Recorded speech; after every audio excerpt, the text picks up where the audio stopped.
বাড়িতে গাছ থাকলে নাকি মেয়েদের বিবাহ হয় না, দয়া করে বিষয়টি জানাবেন। আমি ছোট থেকে শুনে আসছি তেঁতুল খেলে বা তেঁতুল গাছের নিচে হাঁটলে নাকি মেধা কমে যায়, এটা কি সত্যি? আমরা যারা শহরে থাকি তারা চিরুনির সঙ্গে উঠে আসা চুল ফেলবো কোথায়? ফরজ গোসলের উত্তম পদ্ধতি কি? বাচ্চা ডেলিভারির সময় ও পরে 40 দিন যে কাপড় মায়েরা পরিধান করেন, পরবর্তীতে সেই কাপড় ধুয়ে পরিধান করে কি নামাজ পড়া যাবে, নাকি সেই কাপড় ফেলে দিতে হবে? আমার জামাইয়ের অনেক রাগ, তার রাগ কমানোর জন্য কি করতে পারি? আমার সন্তান সবসময় অসুস্থ থাকে, মা হিসেবে সন্তানের সুস্থতার জন্য কি কি আমল করতে পারি? ছোট বাচ্চা যদি নামাজ পড়ার সময় সামনে এসে দাঁড়ায় বা খেলা করে, তাহলে কি তাকে সামনে থেকে সরানোর চেষ্টা করব, নাকি তাকে তার মতো খেলতে দিব? চলুন তাহলে আর কথা না বাড়ি আমরা প্রশ্নোত্তরে চলে যাই সরাসরি। ফাতিমা রহমান লিখেছেন, বাচ্চা ডেলিভারির সময় ও পরে 40 দিন যে কাপড় মায়েরা পরিধান করেন, পরবর্তীতে সেই কাপড় ধুয়ে পরিধান করে কি নামাজ পড়া যাবে, নাকি সেই কাপড় ফেলে দিতে হবে? বাচ্চা ডেলিভারির সময় এবং পরবর্তীতে 40 দিন কাপড় থাকে, সেই কাপড়গুলো যদি নাপাক থাকে, রক্ত থাকে, সেগুলো ধুয়ে তো অবশ্যই তারা পবিত্র করে পড়তে পারবেন। এই কাপড় ফেলে দেওয়ার কোনো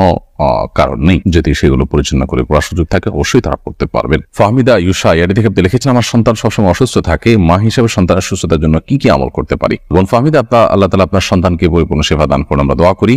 মা হিসেবে সন্তানের সুস্থতার জন্য আপনি তো সাধারণভাবে দোয়া করবেন, দোয়া কবুলের যে সময়গুলো আছে সেগুলোতে আলাদা করে দোয়া করবেন। মা বাবার দোয়া সন্তানের জন্য অনেক বেশি উপকারী। এর বাইরে তার রোগ নির্ণয়ের জন্য ট্রিটমেন্ট করা অথবা রোকিয়ার ব্যবস্থা করা সেটা আপনি করবেন ইনশাআল্লাহ। পাশাপাশি জমজমের পানি পান করাতে পারেন যদি সুযোগ থাকে। সকালে আজওয়া খেজুর খাওয়ানোর চেষ্টা করতে পারেন খালি পেটে, এটিও শেফা হিসাবে কাজ করে। কালো জিরা, মধু, এগুলো শেফার কাজ করে হাদিস থেকে সুস্পষ্টভাবে এবং বিশুদ্ধভাবে প্রমাণিত। সো এগুলো আপনি তাকে নিয়মিত করাতে পারেন এবং সেই সাথে আল্লাহ তাআলা আপনাকে এবং সন্তানকে যেন সবর এর তৌফিক দান করেন সেটা আমরা করছি। জান্নাতুল ফেরদাউস আপনি লিখেছেন, ছোট বাচ্চা যদি নামাজ পড়ার সময় সামনে এসে দাঁড়ায় বা খেলা করে, তাহলে কি তাকে সামনে থেকে সরানোর চেষ্টা করব, নাকি তাকে তার মতো খেলতে দিব? যদি সে আপনার খুব বেশি ডিস্টার্ব করে তাহলে সেক্ষেত্রে আলতো ভাবে সরাতে পারেন যাতে আমলে কাসির না হয়, অর্থাৎ আপনি সরাতে গিয়ে আবার এত বেশি মুভমেন্ট করলেন যে আমলে কাসির হয়, এরকম যেন না হয় সেই জিনিসটি খেয়াল করতে হবে। আর যদি সেটা না পারেন তাহলে, বা এত বেশি মুভমেন্ট না হয়, বরং সে যেটা খেলছে সে খুবই হালকা পাতলা খেলছে, এরকম যদি হয় তাহলে সেক্ষেত্রে তাকে তার মতো খেলতে দিবেন। আপনি অযথাই তাকে ধরতে গিয়ে নিজের নামাজের মনোযোগ নষ্ট করা কিংবা নামাজের যে কাইফিয়ত, নামাজের যে অবস্থার মধ্যে আপনি আছেন সেটির পরিবর্তন করতে যাবেন, সেটা প্রয়োজন নেই। তাহারাত তানি আপনি লিখেছেন, আমরা যারা শহরে থাকি তারা চিরুনির সঙ্গে উঠে আসা চুল ফেলবো কোথায়? বাইরে ফেলার পর ময়লা ফেলা লোকেরা বিক্রি করলে কি আমাদের গুনাহ হবে? কেউ যদি কুড়িয়ে নিয়ে বিক্রি করে তাহলে আমাদের গুনাহ হবে না। তবে আমরা চাইলে আমাদের আশেপাশে যেখানে খুব বেশি আপনার ময়লা নয়, ড্রেন ইত্যাদি নয়, খুব নোংরা জায়গা নয়, সেরকম জায়গা আমরা ফেলে দিতে পারি এবং সেই জায়গাগুলো আমরা খুঁজে বের করতে পারি। আবার প্রতিনিয়ত তো আর খুঁজে বের করা যায় না, তাহলে সেক্ষেত্রে আমরা কোনো এক জায়গায় সঞ্চয় করে রাখতে পারি। একসাথে হলে পরে কোনো মাটির নিচে পুঁতে ফেললাম বা কোনো জায়গায় ফেলে দিলাম, সেই কাজটি আমরা করতে পারি। মানুষের শরীরের কোনো অংশ বিক্রি করা জায়েজ নয়, এটা মানবতার অপমান। যার কারণে কোনো ব্যক্তি তার শরীরের কোনো কিছু, সেটা চুল হোক অন্য কিছু হোক, এগুলো বিক্রি করে এটা জায়েজ নয়। কেউ যদি কুড়িয়ে নিয়ে বিক্রি করে তাহলে সেক্ষেত্রে আপনার গুনাহ হবে না। হৃদয় আপনি লিখেছেন, মাগরিবের জামাতের আগে কি আসরের কাজা নামাজ আদায় করা যাবে? মাগরিবের জামাতের ঠিক আগ মুহূর্তে যদি হয়, সূর্য ডুবছে তখন করা জায়েজ হবে না। সূর্য ডুবে গেছে, মাগরিব রক্ত হয়ে গেছে, তারপর চাইলে আপনি কাজা করতে পারেন যদি সুযোগ থাকে। আর না হলে সূর্য ডুবার যথেষ্ট আগে, ধরুন সূর্য ডুবার 15 মিনিট আগে, 20 মিনিট আগে আপনি মাগরিবের আসরের নামাজ কাজা থাকলে সেটি পড়লেন, সেটি আদায় করতে পারেন, কোনো অসুবিধা নেই। স্নিগ্ধ সকালে এর থেকে আপনি লিখেছেন, আমার জামাইয়ের অনেক রাগ, তার রাগ কমানোর জন্য কি করতে পারি? বদমেজাজ বা রাগ, ক্রোধ, এটিকে নিয়ন্ত্রণ করবার জন্য বা এটাকে দমন করবার জন্য প্রথমত আউযু বিল্লাহি মিনাশ শাইতানির রাজিম, এটির পাঠ খুব বেশি কার্যকর। বেশি বেশি আউযু বিল্লাহি মিনাশ শাইতানির রাজিম পাঠ করলে সাধারণত মানুষের রাগ নিয়ন্ত্রণ করা সম্ভব হয়। তিনি যে সমস্ত খাবার খান, যে সমস্ত পানীয় গ্রহণ করেন, সেগুলোতে আপনি 7 বার আউযু বিল্লাহি মিনাশ শাইতানির রাজিম পড়ে ফু দিয়ে তাকে খাওয়াতে পারেন। এটা অভিজ্ঞতা দ্বারা প্রমাণিত যে অনেক সময় রাগ প্রশমিত হয়। তাছাড়া ক্রোধ দমন বিষয়ক বিভিন্ন মোটিভেশনাল স্পিচগুলো তাকে শোনাতে পারেন এবং এ বিষয়ে ভালো ভালো বইও আছে, সেগুলো তাকে দিতে পারেন। আল্লাহ তাআলা তার ইসলাহ এবং সংশোধন নসিব করুন। বিলকিস বানু লিখেছেন, চলতি হিসাবে ব্যাংকে টাকা রাখা হলে তা অনিচ্ছা সত্ত্বেও কিছু অতিরিক্ত টাকা মূল টাকার সাথে যোগ হয়ে যায়, করণীয় কি? অতিরিক্ত যে টাকাটা যুক্ত হয় আপনার সুদী ব্যাংকে, সেই টাকা আপনি সওয়াবের নিয়ত করা ছাড়া কোনো গরিব মানুষদেরকে দান করে দিবেন।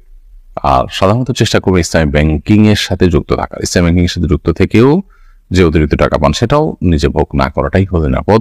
সেটা কোনো গরিব মানুষকে সওয়াবের নিয়াত করা ছাড়া দান করে দিবেন, ইনশাআল্লাহ আপনি দায়মুক্ত হবে। রিজন হাসান তাসনিম আপনি লিখেছেন, নিজের হায়াত থেকে বাবা মা অথবা প্রিয়জনের হায়াত বাড়িয়ে দেওয়ার দোয়া করলে কি গুনাহ হবে?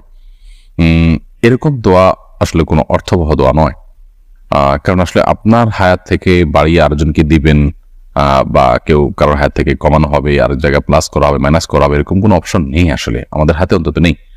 আল্লাহ সুবহানাহু ওয়া তাআলা প্রত্যেকের জন্য যা বরাদ্দ রেখেছেন তিনি তাই ভোগ করবেন, কারণ সুন্নাহ সেটাই বলে। অতএব এরকম দোয়া করা অমূলক দোয়া, এই দোয়া অর্থবহ কোনো দোয়া নয়। আমরা যেটি করতে পারি সেটা হলো যাদের নেক হায়াত বৃদ্ধি চাই তাদের জন্য আমরা আল্লাহর কাছে দোয়া করবো, আল্লাহ তার হায়াত বৃদ্ধি করে দেন, তাকে নেক হায়াত দেন, দীর্ঘদিন তাকে আপনি ইমানের সাথে বাঁচিয়ে রাখেন, আমলের সাথে বাঁচিয়ে রাখেন, সেটা আমরা করতে পারি। কিন্তু অমুকের হায়াত থেকে আমার নিজের হায়াত থেকে আপনি কমায় তাকে বাড়ায় দেন, এটার কোনো প্রয়োজন নেই, কারণ আল্লাহর কাছে তো অভাব পড়ে যে আমারটা কমায় তাকে বাড়ায় দিতে হবে। শরীফুল ইসলাম শরীফ আপনি লিখেছেন, ফরজ গোসলের উত্তম পদ্ধতি কি? ফরজ গোসলের উত্তম পদ্ধতি, সুন্নাহসম্মত পদ্ধতি, সেটাই উত্তম পদ্ধতি। আর সুন্নাহসম্মত পদ্ধতি হলো যে শরীরের কোনো জায়গায় অথবা কাপড়ে নাপাক লাগলে প্রথমে সেই জায়গাটাকে আলতো করে ধুয়ে ফেলতে হবে, পরিষ্কার করে ফেলতে হবে। এরপর শরীর এবং কাপড়ের উভয় জায়গার নাপাক জায়গাটাকে ধুয়ে ফেলার পর আপনি 2 হাতের কবজি 3 বার ধুয়ে কুলি করে নাকে পানি দিয়ে মুখ ধুয়ে 3 বার ঠিক ওযু করার মতো করে মুখ হাত ধুয়ে মাথা মাসে করে ওযু করবেন। শুধুমাত্র ওযুর যে পাও ধোয়ার কাজটা বাকি রেখে এবার আপনি গোসল করে ফেলবেন।